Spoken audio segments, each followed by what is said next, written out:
యేసుక్రీస్తు నామములో మీకు అందరికీ వందములు. మీకు ఎవరికైనా సరే విశ్వాసం తక్కువైతే కనుక విశ్వాసం పెరగాలంటే మొదటిగా వాక్యాన్ని బాగా చదవండి. వాక్యం బాగా చదివినప్పుడు విశ్వాసం అనేది దినదినము మీ యొక్క హృదయాల్లో మరి పెరుగుతుంది.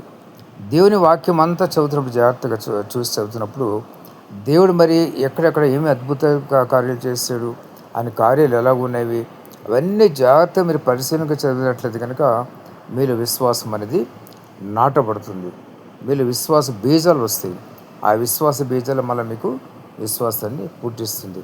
కాబట్టి గమనించండి, మీరు ఎవరైనా సరే అవిశ్వాసం మీలో హృదయంలో ఉంటే కనుక రోజు ప్రతిదినం బైబిల్ చక్కగా చదవండి. బైబిల్ వాక్యాలు జాగ్రత్తగా చదవండి.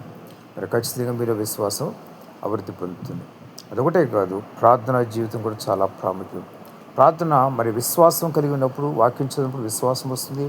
ఆ విశ్వాసంతో ప్రార్థన చేసినప్పుడు మరి దేవుడు మరి ప్రార్థనకి జవాబులు చెప్పినప్పుడు మీ విశ్వాసం అనేది దినదినం బలపడుతుంది, స్థిరపడుతుంది.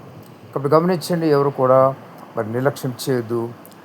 మీరు అనేక మందికి అవిశ్వాసం ఉండవచ్చు. ఇది ఎందుకు అవుతుందిలే, ఈ పని ఎందుకు అవుతుందిలే, అలా అది ఎందుకు నాకు అవుతుందిలే అని ఒక నిరుత్సాహం అవిశ్వాసం ఉండవచ్చు. కానీ ఎప్పుడైతే మీరు వాక్యాన్ని బాగా చదువుతారో మీరు విశ్వాసం చిగురిస్తుంది. మరి విశ్వాసం ద్వారా అనేక ఫలాలు కూడా చూస్తారు. మరి ప్రార్థన చేసినప్పుడు ప్రార్థనకి కలిగే గొప్పదైన ఫలాలు మీరు చూస్తారు. వాటి జవాబులన్నీ కూడా మీరు పొందుకుంటారు.